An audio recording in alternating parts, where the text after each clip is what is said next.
Few slides I'll just go on, refresh your memory. I think more than a month. Right, we all know this, right? Anyone sitting here without knowing this? It's a very narrow range of 7.35 to 7.45 pH. And this is what you're supposed to know in the first aspect, right? Your body excretes or retains acids and bicarbonates. So it's a balance, right? You know the four different phenomena like metabolic acidosis, alkalosis, respiratory acidosis, alkalosis, how the compensatory mechanisms are happening. All these are getting regulated to maintain our pH between this range, right? That's the first point to know. What is this acidic urine? Very simple. You have to write this. Acids are continuously produced, right? How many of you have felt like today is a bad day for me? Seriously, like some days less, some nights like by around 7 or 8 p.m. today was a very bad day. No? Those days, in terms of physiologists, we can call those as acidic days, right? Naturally, in your body, your excess acids, if it gets accumulated, it will affect all your systems, right? That is the reason why you think like you are having a bad day. One of the reasons. So naturally, there are excess acids which are supposed to be excreted via our renal system, which produces this acidic urine. If this is not happening, what is going to happen? They are going to accumulate in the body and we are going to have something called as acidosis, right? As simple as this, you just need to know how this works. Why do I need an acidic urine? The next question, right? This is how you build up a topic. It prevents acidosis. The last slide said, yes, first thing. Second thing, as I already explained to you, it maintains the normal acid-base balance. And the last one is protection of urinary tract infections, especially in females. These are the three basic aspects why we need a acidic urine, right? Draw this diagram. Take a notebook, draw 8 AM class, sleepy class. Two things to be noted here is, first of all, try to draw the nephron proper. When we see a nephron diagram very bad in your paper, that gives whole lot of impression about you.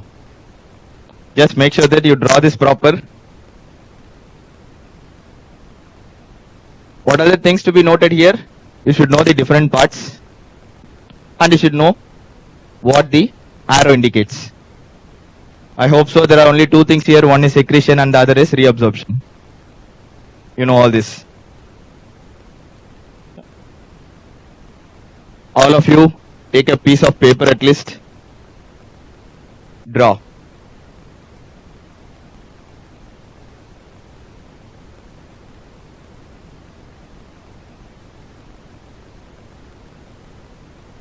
You can see those. Some of the ions are secreted in some places and some of the ions are reabsorbed. I want you to draw this first.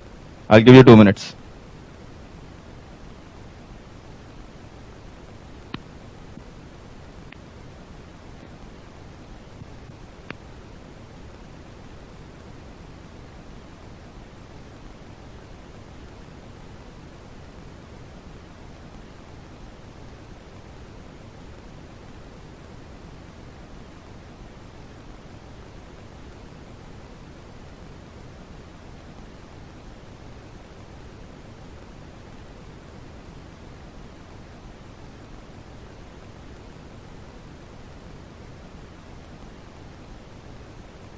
And whenever you learn such diagrams, once you have drawn the basic structure, try to start with one ion, say like bicarbonate.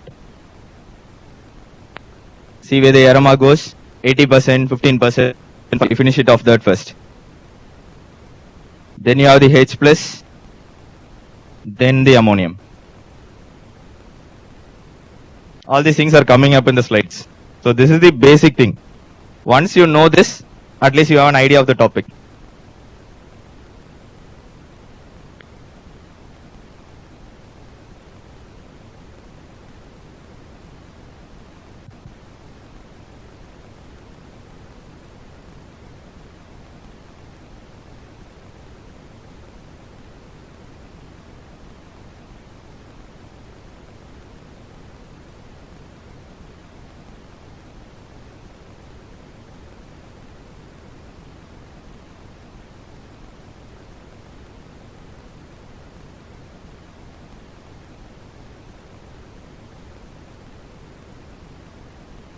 As simple as to learn, acids are getting secreted and the bicarb are getting reabsorbed.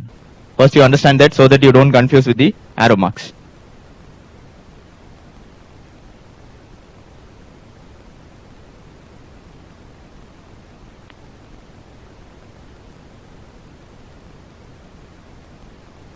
We'll move on. Factors influencing acidification of urine, right? By logic, we know that there's going to be some secretion of acids, there's going to be some reabsorption of bicarbonates, and there is something going to be some systems which are going to help the homeostasis to be maintained. That is the acid-base balance. And last, there are some hormones, right? Right, 4 points. 3 mark question. Classical. Write the 4 factors which are influencing this acidification of urine. What's first?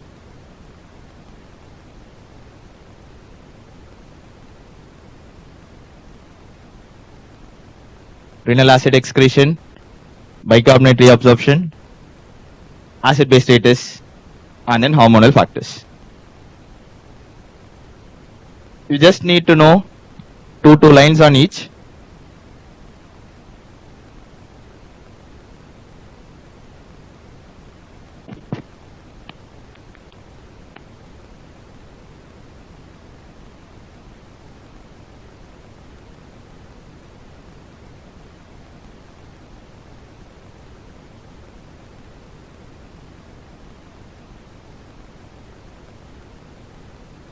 I'll try to give two lines.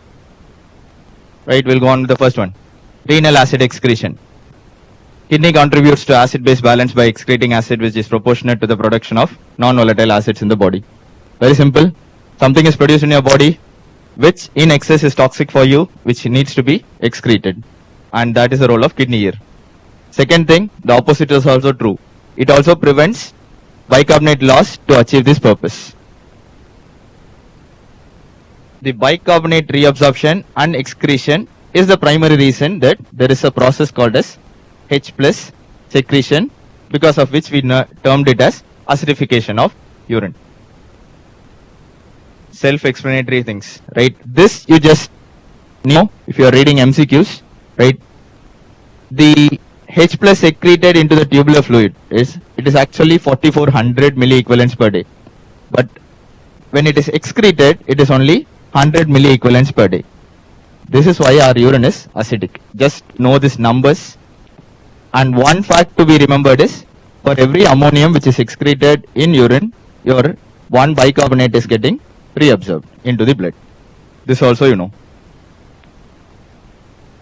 Bicarbonate reabsorption, the red one is most important. It is not excreted in urine. That is the fact you just need to know first.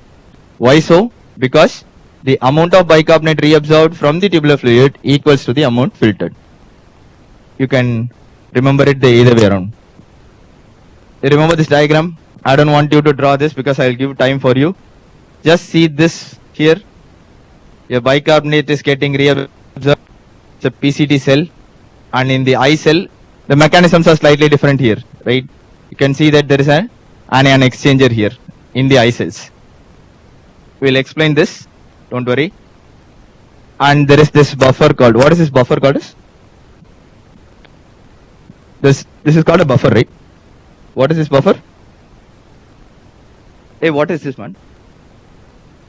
That is ammonia, right? This is an ammonia buffer, right? This is solvent reabsorption of bicarbonate. We know these facts. Anything can happen. First thing, acidification of intracellular fluid increases H plus gradient. What is this gradient? It is between the tubular cell and the lumen. Once this happens, naturally there is going to be increased H plus secretion. There is the other way around here.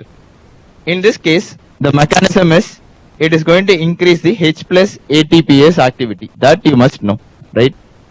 So just write down in your notebook one line. In metabolic acidosis, there is going to be increased H plus gradient, and the second line is increase the net H plus ATPase activity. Both of this is going to contribute for increased H plus secretion. Even if you are not writing anything else, at least this is a must.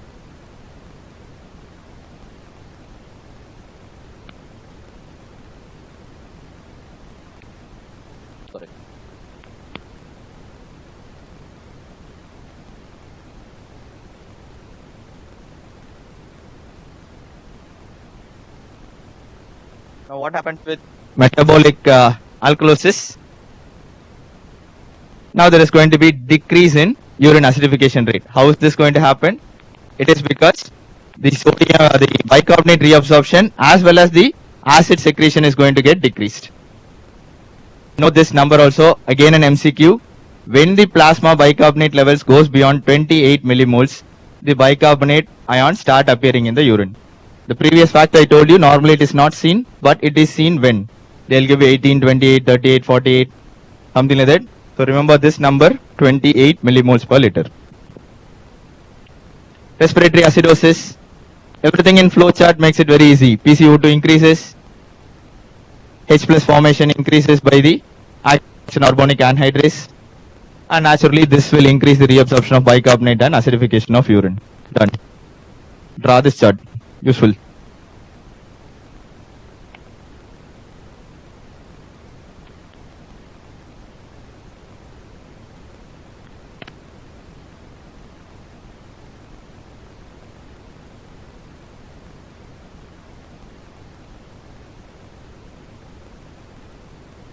Just asking you to write, no thinking that you know all these things. Slightly I just need to streamline this. So better write, so that you can go back and when you read this becomes easy.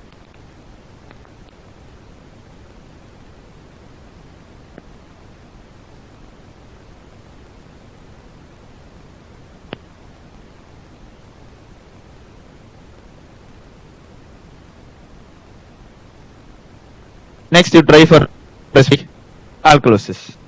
Same process. I have given you the starting point. Start the chart. Same thing. Give a try. This is what has happened in respiratory acidosis. Your PCO2 increased.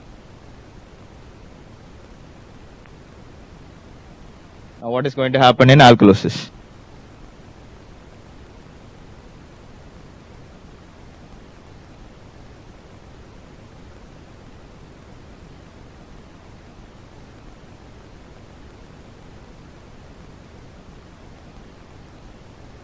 There is going to be decreased formation of H plus, which ultimately lead to decreased reabsorption of bicarbonate and acidification of urine.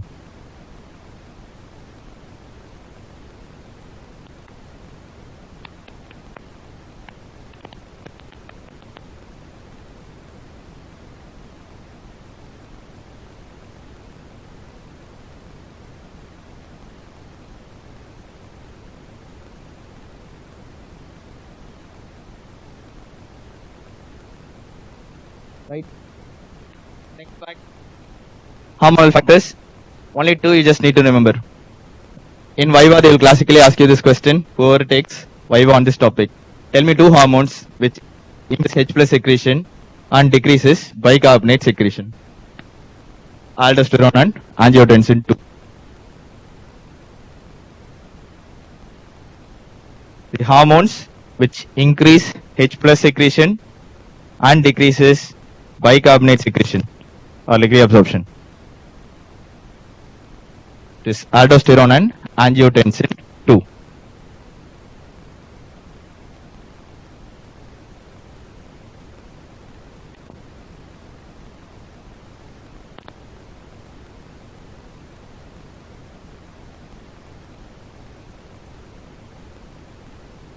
Now we move on to the proper one. Mechanism of acidification of urine. If this has been asked in a 10-mark question, write a definition of it. Name those factors which we discussed. You don't need to explain any of the factors. Just go on to write these topics. Acidification in PCT, acidification in DCT, and the buffers which are modifying the acidification of urine. You're going to draw one diagram for each of these things now.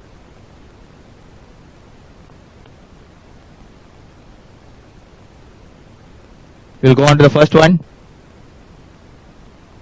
Right. Draw this diagram. Don't be lazy. Exactly, this will be asked in the exam. You'll be writing a full paragraph of this, but you'll not be given marks. You draw a proper diagram, label everything, get the arrow marks right. Even if you're not writing anything, you might be given marks.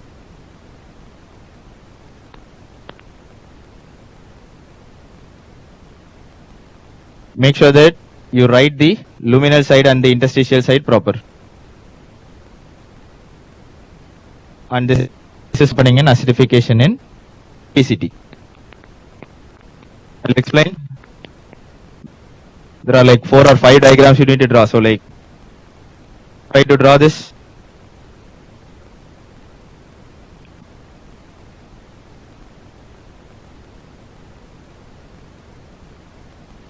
If you already know this, so that you can draw fast. If you don't know this, take your time and draw.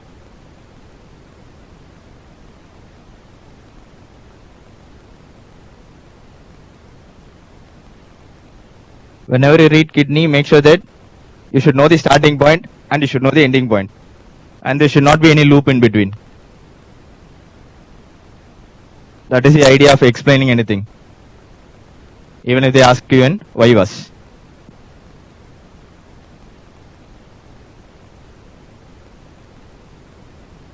That's where you start.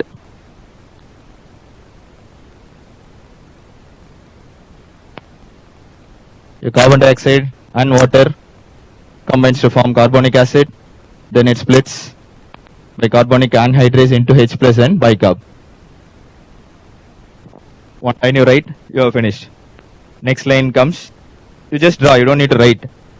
I'm just trying to explain like how you are supposed to write if you want to write. Once you explain this, now there is H plus, there is carbonate. Now you just need to explain about bicarbonate.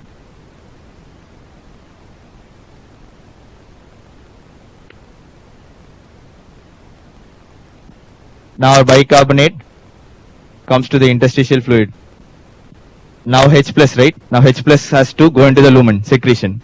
Now you need to know that there is something called as Na plus, H plus antiporter. By this port, your H plus is getting excreted. Done. But for that, Na plus is coming in. So now there is a gradient created. For that, we have another pump on the other side. Na plus K plus pump, which is going to help in this process to maintain the neutrality. Thus the loop is completed.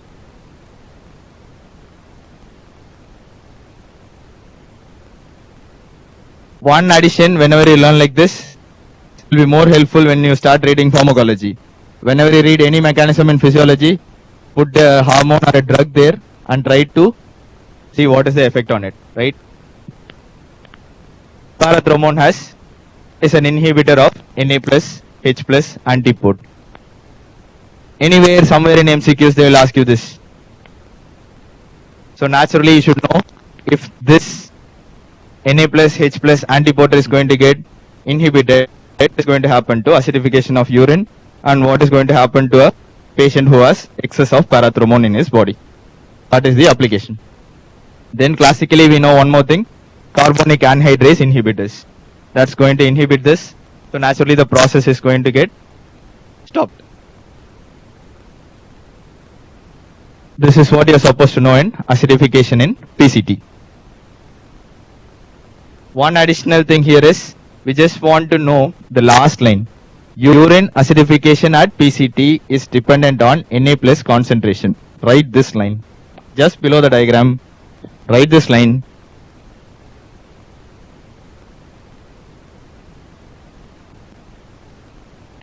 The first two lines are something like you saw there, the pump K plus comes in and it goes out, right? So the concentration is not affected, but sodium concentration is decreased. So this is like, what to say? This is a very much like a dependent phenomenon. Your urine acidification at PCT. Remember this is at PCT, only at PCT. Again an MCQ here. They will give you all the parts and they will ask you which part is dependent. Next diagram. 2 minutes. Draw.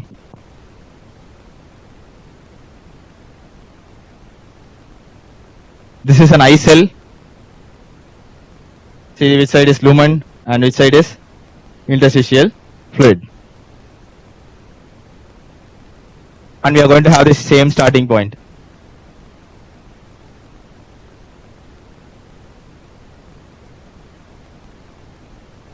Till there we have already explained H plus and bicarb. But in DCT we have a anion exchanger in the eye cells. That is what you just need to explain in this.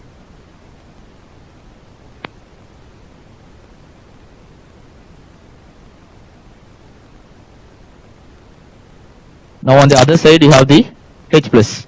Now here also you can see we have something called as proton pumps. These are the two different aspects in your eye cells.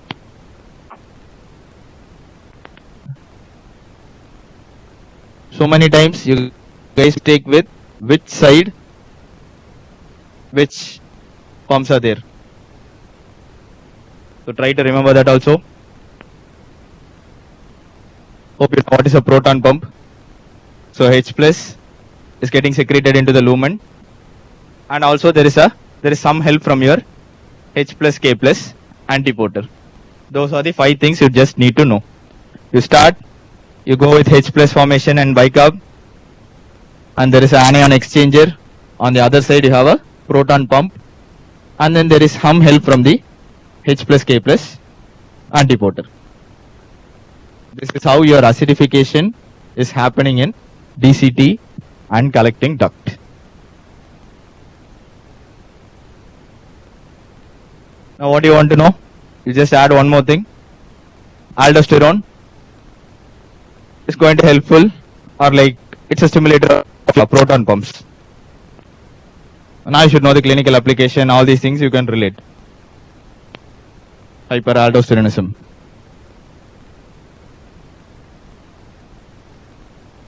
Right. We'll go on. Buffer roles, right? What do you mean by buffer role? I'm not going to explain an acid-base balance here. It's again a separate class. Basic thing, I'm just giving you, write this down.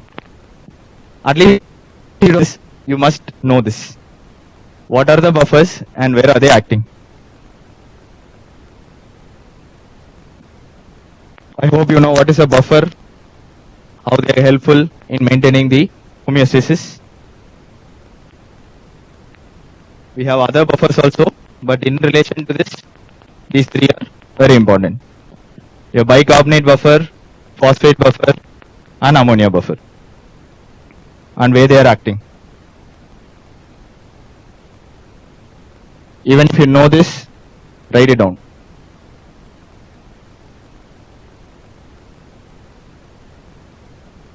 If you know all these things, try to follow with me so that it's a good revision for you.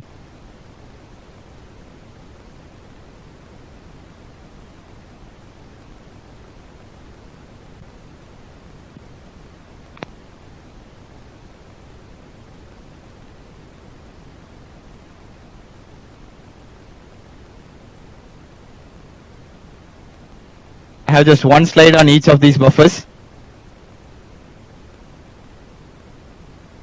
Draw.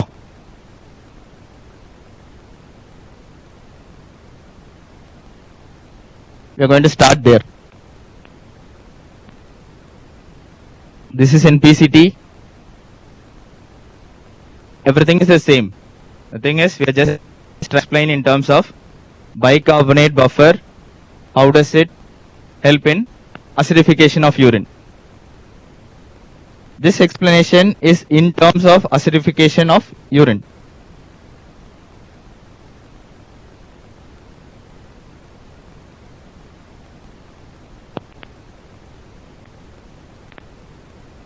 Once you have drawn this diagram, most of the things are self-explanatory. Your bicarb combines with the already secreted H plus carbonic acid, carbon dioxide is formed, which diffuses back into the cell.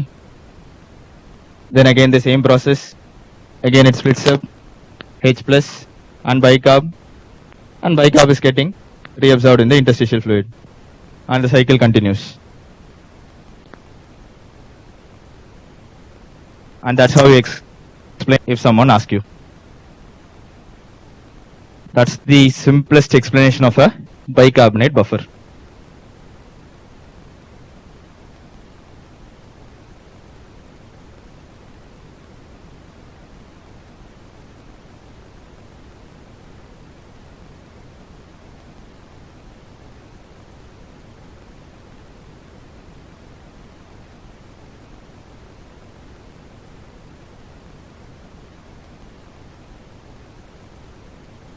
Keep on repeating, draw all these things, which will be useful for you. If you're not drawing all these things, you're never going to write this down anywhere, and you'll feel that in the exam. Phosphate buffer.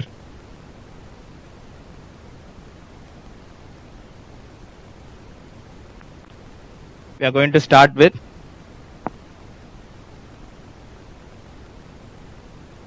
the same process. Now if I say phosphate, now you should know that this is going to happen in DCTs.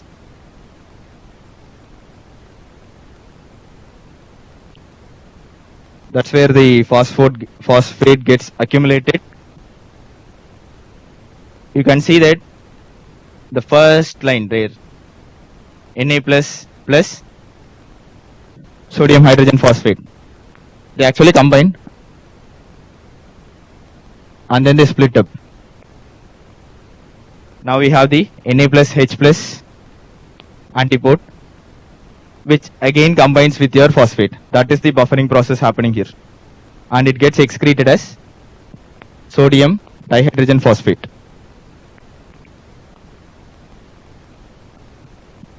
As I told you, you have to complete the loop. You start with this process of explaining things. Now you have H plus and bicarbonate, and bicarb is getting reabsorbed.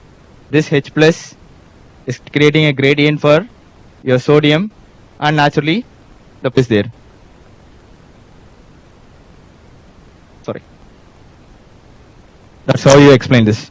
1, 2, 3 and 4. That's the order.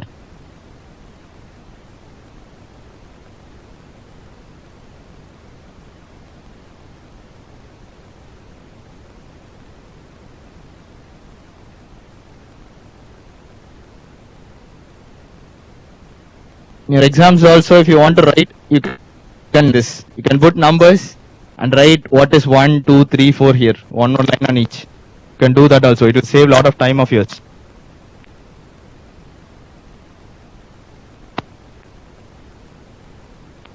Point here is, whatever H plus is getting secreted is getting buffered by your phosphate.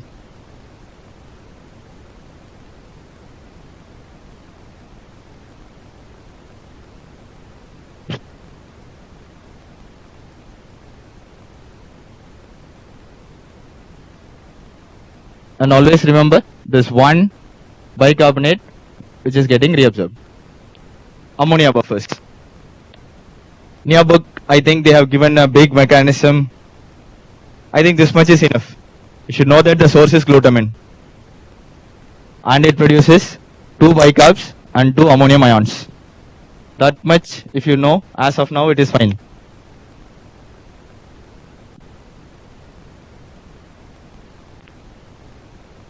You're going to start with glutamine, from where this ammonium ion is produced, and you should know 2 bicarbonate and 2 ammonium ions are produced. That's the second one.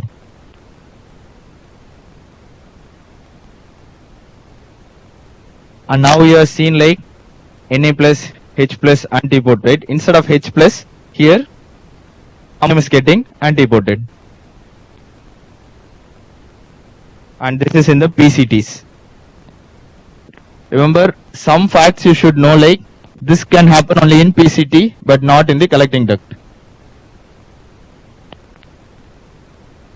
That's why renal system is slightly tricky.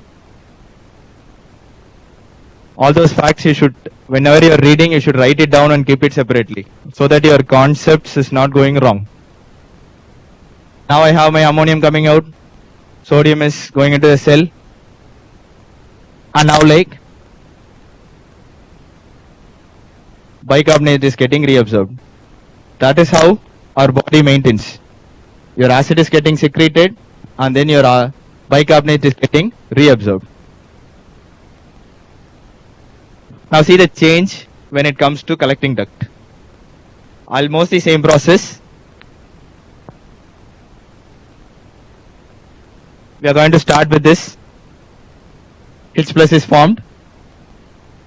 Now this H plus is secreted and you can see that there is no ammonium ion here. Ammonia is there. So ammonia diffuses into the lumen. Now your ammonium ion is formed in the lumen. NH3 and H plus combines to form the ammonium ion and they are getting secreted or excreted. So that's the process. And here also you can see the bicarbonate is getting reabsorbed. So explain the H plus, explain the ammonia diffusion, explain the ammonium formation and excretion, and finally finish it off with the bicarbonate reabsorption. That is the ammonia buffer in the collecting tubules.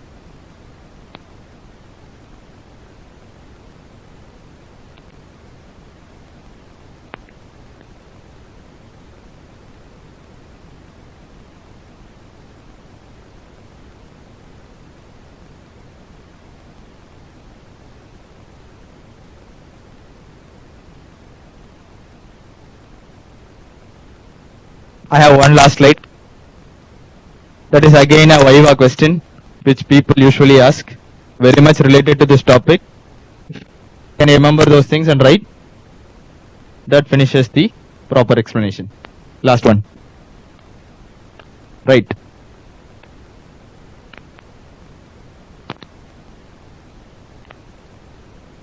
All these things you have learned in different places.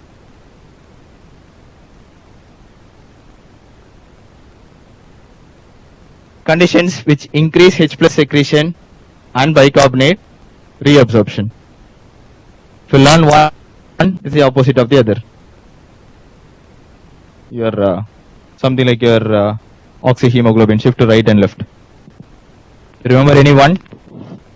Already I think I told you about angiotensin 2, aldosterone, H plus bicarb we discussed, PCO2, I told you the mechanism.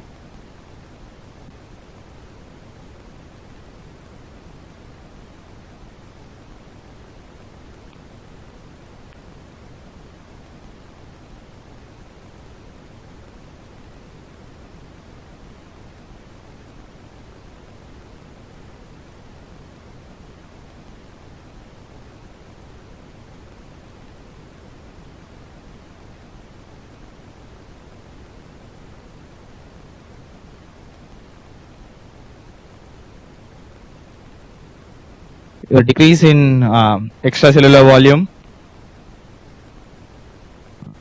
the action of ADH.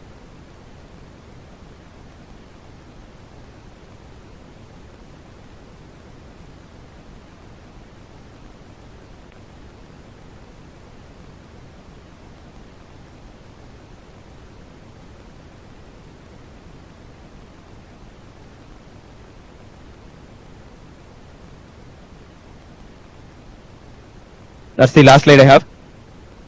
I just want you to go back to your notebooks and read for 5 minutes. No talking. After 5 minutes, you have another 10 minutes you can talk. No issues, I'll walk out. 5 minutes, I want all of you to take your notebook, whatever you have written, 1 line or 2 line or 3 line, whatever you have written or whatever you have drawn, just try to go through it once. I think last class we discussed about regulation of blood pH. So today we'll see the conditions where pH is altered. Okay, so mainly the acidosis and alkalosis.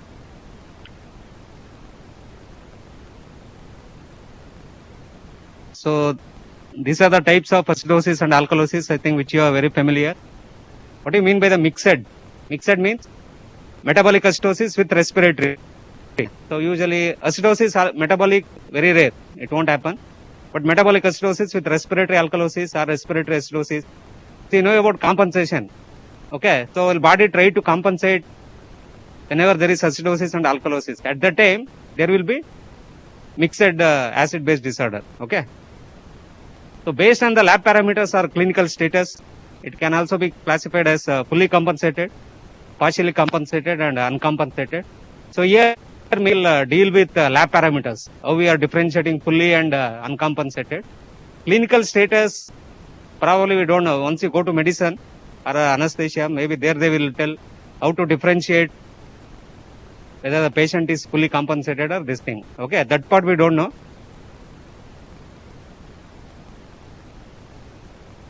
So if you look at this diagram, so what you can understand, I think this is important, the ratio of bicarbonate PCO2. Whenever there is metabolic disorder, maybe metabolic acidosis and metabolic alkalosis, the primary change will be in the bicarbonate levels. Okay, in uncompensated state, PCO2 will remain normal. Okay, so once compensation starts, there will be alteration in PCO2. Either it may be increase or decrease. Whereas if you come to respiratory disorders like respiratory acidosis or alkalosis, the primary change will be in PCO2. Either PCO2 will increase or PCO2 will decrease. Whereas HCO3 will remain normal in uncompensated state. Once compensation starts, the bicarbonate level will alter. Whether it may increase or it may decrease. Again, you can skip this one. It's not very important. So next term we should remember is the anion gap. I think all of you are aware what are cations, what are anions. Okay, so many cations and so many anions are there. But usually we will measure only 2 cations and 2 anions. Okay, we have facilities available to measure those. With that we are calculating the anion gap. You can see here. So I think we will take both extracellular as well as intracellular. So predominant cations are sodium and potassium, whereas predominant anions are bicarbonate and chloride. So normal sodium level, electrolytes 135 to 145. Normal potassium level 3.5 to 5 milliequivalents per liter. Okay. So usually in calculating anion gap, most of the books they will take only sodium value. Okay, they won't take potassium, but some books they have given potassium value also. So even if in your exam, if they don't mention potassium value, so no need to worry. Just you have to calculate with available sodium values. Okay. So what did you understand by the word anion gap like this? Bicarbonate can be measured. How it can be measured? We have ABG analyzer, that is blood gas analyzer, which can be used to measure bicarbonate. Chloride can be measured. How? Electrolyte analyzer is there, just like sodium and potassium. We have chloride analyzer also. So, but there are certain anions like sulfate, phosphate, certain organic acid like keto acid. These anions are difficult to measure. Okay, we don't have the facility to measure these organic acids or these anions. Such unmeasured anions are known as the anion gap. Whereas cations, if you take calcium, magnesium, all those things we can measure. But since these two are predominant, sodium and potassium, we will consider only these two as major cations, and this one, bicarbonate and chloride, as major anions. The anions which cannot be measured constitutes your anion gap. Okay. So definition of anion gap is anions mainly. These are some of the examples: organic acids, sulfate ions, phosphate. I think these are formed during your metabolism, routine metabolism. So this is the formula. So measured cations minus measured anions. So if you calculate, if you put the normal values, it will be around 12 to 16 millimoles per liter. So you can note down this normal anion gap level, 12 to 16 millimoles per liter.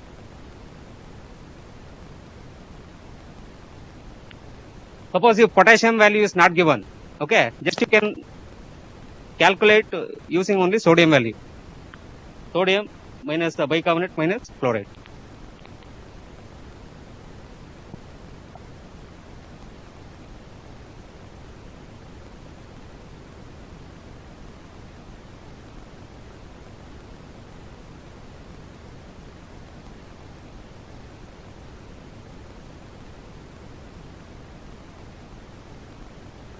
So usually they'll consider see a plasma anion gap. Usually urine anion gap, rarely it's measured, and clinicians also they are not interested. So there is only one use for urine anion gap to estimate ammonium excretion. What is the significance of this ammonium excretion? So maybe I think as a part of renal function test, we want to know that ammonium chloride load test is there. There we are estimating that ammonium. So this is urinary sodium plus urinary potassium minus urinary chloride. Do you remember the normal value? Urinary sodium, potassium and chloride. If you know that, I think it will be around minus 20 to minus 50 millimoles per liter. Urinary sodium is 40 to 220 millimoles. Urinary potassium is 25 to 125 millimoles. So wide range will be there. That's why I think nobody will prefer this urine anion gap. So what you have to remember, the formula, then what is the normal anion gap level? These are the two things you should remember. Have you heard about osmolality? Where you heard? Huh? Osmolality, electrolyte balance over. Water and electrolyte balance class is over. Osmolality, what is the definition or formula? Or, huh? Yeah, moles per kg body weight. Okay. Any formula you know how to calculate osmolality? 2 into sodium plus glucose divided by 18 plus urea divided by 6. You remember anything? You not remember. So you can calculate osmolality either by calculation or by some instrument is available like osmometer. Okay. So if there is any difference between measured osmolality and calculated osmolality, then that is known as osmolar gap. So mainly normal gap is less than 10 milliosmol. Osmoles means osmotically active substances. So osmolar gap is seen in alcoholism, any type of alcohol poisoning. Okay, the unmeasured osmoles will be more. So calculation we are using only sodium, urea and glucose. We are not considering other osmotically active substance. Whereas in measured osmolality, the instrument will calculate total osmolality. Okay, that's why this high gap can be seen in these two conditions.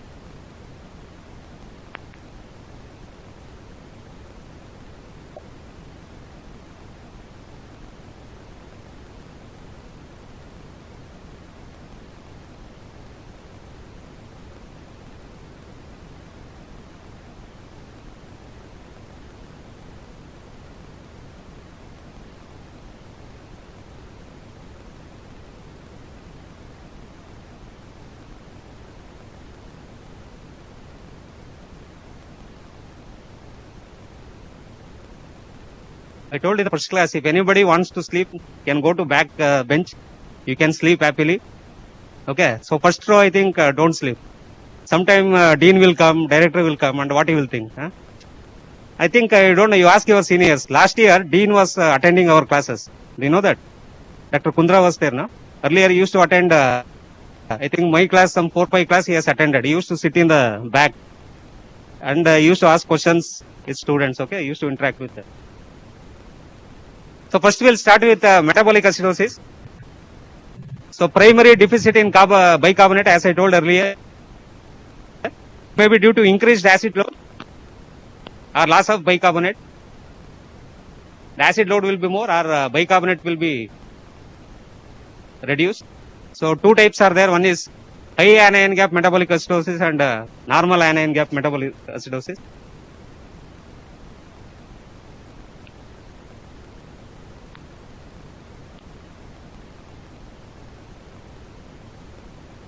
What is the short form for this? High anion gap metabolic acidosis. Usually students will write AGMA and NAGMA. Okay. Now in your answer book, I think I have corrected.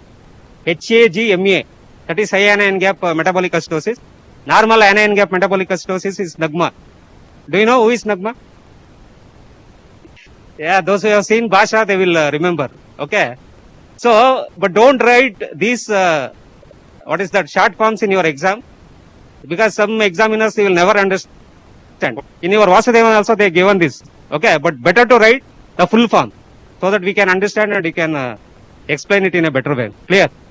ELISA you can write short form. ELISA there is no this thing, everyone will understand. but this is usually some people only will know. So what are the causes for high anion gap metabolic acidosis? These are the causes. One is renal failure.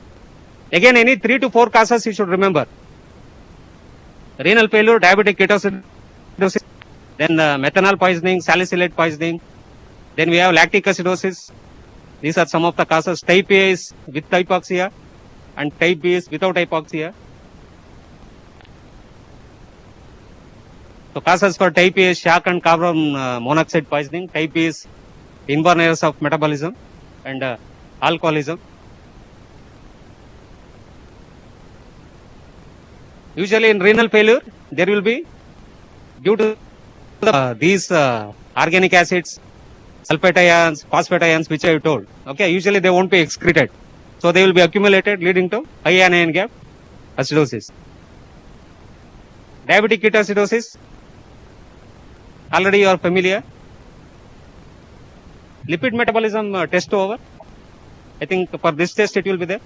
Huh? Now what are the topics for this test? Carbohydrate metabolism, intermediary nutrition and this thing. Why lipid? It was included in the first test. Okay, maybe I think next test it will come, I think, lipid metabolism. Okay. So diabetic ketoacidosis, usually insulin resistance will be there. Once insulin resistance is there, what happens that beta oxidation or ketogenesis will be more. Okay. To be precise, insulin resistance, acetyl-CoA carboxylase is inhibited. Acetyl-CoA carboxylase is inhibited means, what is the reaction catalyst by acetyl-CoA carboxylase? Acetyl-CoA to malonyl-CoA. Malonyl-CoA will not be available. So malonyl-CoA is a inhibitor of carnitine palmitoyl transferase. Okay, that beta oxidation pathway. No? So that won't be inhibited. Okay, so it will lead to ketolysis. Methanol poisoning, I think formic acid will be formed. Formaldehyde. Okay, some acid will be formed. Again, salicylate poisoning, salicylic acid will be formed. So more acid anion. Lactic acidosis, shock and hypoxia. What is the link? Shock means usually there will be blood loss or there will be hypovolemia. Once there is hypovolemia, oxygen will be lost. Okay, so hypoxia. Once there is hypoxia, how it leads to anaerobic glycolysis. Okay. Similarly, carbon monoxide poisoning. How it is linked with lactic acidosis. So, yeah, first that will come later. First, I think carbon monoxide will combine with hemoglobin, carboxyhemoglobin. So oxygen carrying capacity will be reduced. So hypoxia. Second thing, anaerobic glycolysis will happen. But if you remember, it will inhibit something in electron transport chain. What is that? Complex 1, complex 2, complex 3, complex 4, cytochrome oxidase it will inhibit. That last step, that oxygen is formed now from complex 4 to oxygen, that will be inhibited. Okay, so with these reasons, it can lead to hypoxia. Alcoholism, how it is linked with lactic acidosis? Correct, more NADPH, more NADH.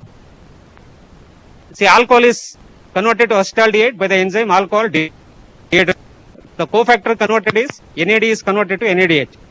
So this NADH is used for the conversion of pyruvate to lactate dehydrogenase. Okay, that's why you will get inborn errors of metabolism, von Gier's disease, where lactic acid it can be produced. Okay. So these are the causes for normal anion gap metabolic acidosis, severe diarrhea, intestinal fistula, and renal tubular acidosis. Again, renal tubular acidosis, two types. One is if there is defect in proximal renal tubule, proximal RTA, hyperparathyroidism, multiple myeloma, acetazolamide and lead. Distal RTA, SLE means systemic lupus erythematosus, rheumatoid arthritis, lithium, amphotericin, and obstructive uropathy.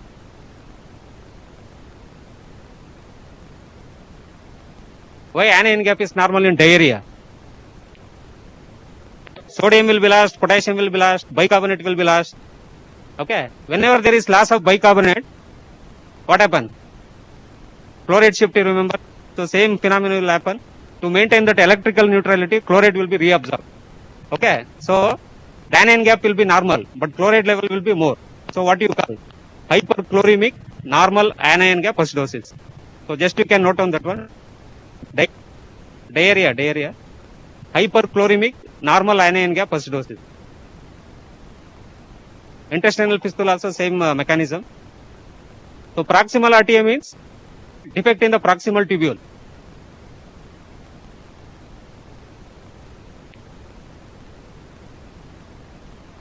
So hyperparathyroidism, multiple myeloma, acetazolamide, carbonic anhydride. So what happens?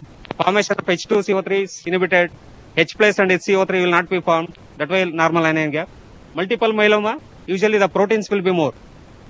Okay, so that can also lead to this thing. Again, hyperparathyroidism. Lithium is used in the treatment of depression. Amphotericin is an antifungal drug. So what is the difference between proximal and distal RTA? So type 1 RTA is distal RTA. So there is defect in the excretion of H plus. If you remember the diagram now, first step, that renal regulation of blood pH. First phenomenon is excretion of H plus. Okay, there you remember this one. Na plus H plus exchange system. So that will be defective. As a result, the tubules are unable to excrete H plus ion. Okay, so acid will not be, it will remain in the blood. As a result, urine becomes alkaline and pH will be more than 5.5.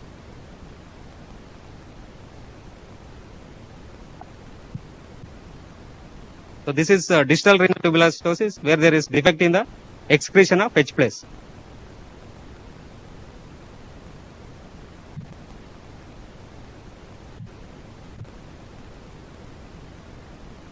Again, why normal anion gap? Again, there is defect in the reabsorption, your sodium, potassium, all those things.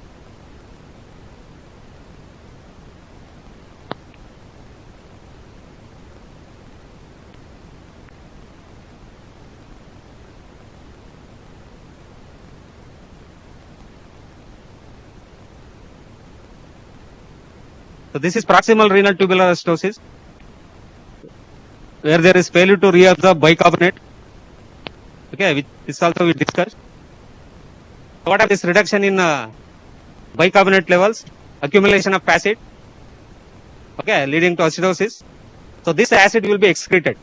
Okay, here that sodium hydrogen exchanger is functioning, so it will be excreted. So as a result, urine becomes acidic and pH will remain less than 5.3.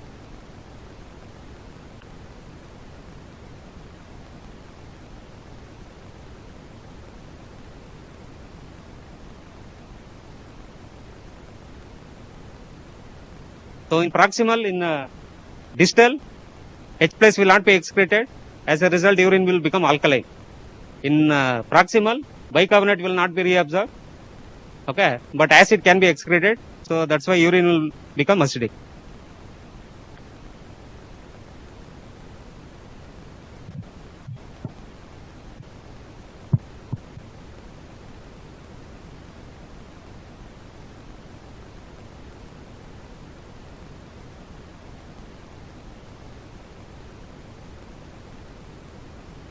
So these are the, I think this is the mechanism of proximal and distal RTA. And what is the other differences between these two types of RTA? So apart from that acidifying function is lost, here is retained. Why there is severe acidosis in distal RTA?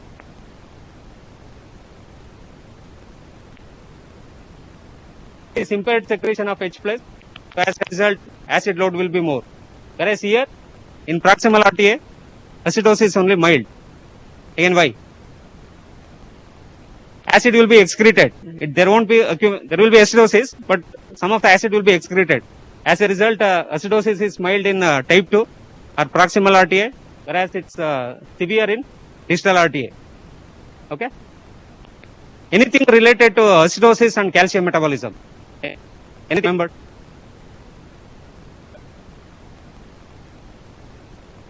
Calcium absorption, it won't increase.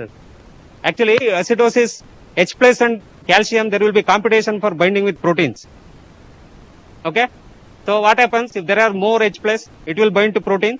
As a result, free calcium will be released. Okay. So these free calcium can be accumulated in kidney or they can be excreted. Okay. Leading to hypercalciuria and renal calculi. Species, acidosis, the free calcium level will increase due to its competition with your protein, resulting in renal calculi and hypercalciuria. Then what is the basis of this osteomalacia and rickets? Because acidosis, usually it activate osteoclast, I think. So demineralization will be more.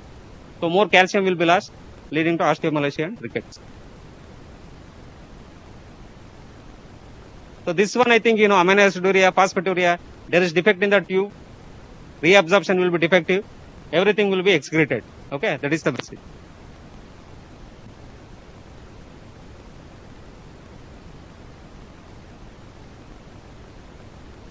So these are some of the clinical features. I think diabetic ketoacidosis, what are the features? Same features. Kusumal respiration. What is this LOC means? Level of consciousness. Okay. So drowsiness will be there, confusion will be there. Okay, then warm flushed skin, all those things will be there. So two important features are, one is kusumal respiration. Due to why there is kusumal respiration? Compensatory mechanism, hyperventilation. Okay. So rate and depth of respiration will be more. Second, there will be hyperkalemia. Just you can see this diagram here. Just like sodium hydrogen exchange, potassium hydrogen exchanger also. So potassium hydrogen will be exchanged. Whenever potassium is more, the acid body will try to remove the acid. Okay. So H plus will be exchanged with potassium.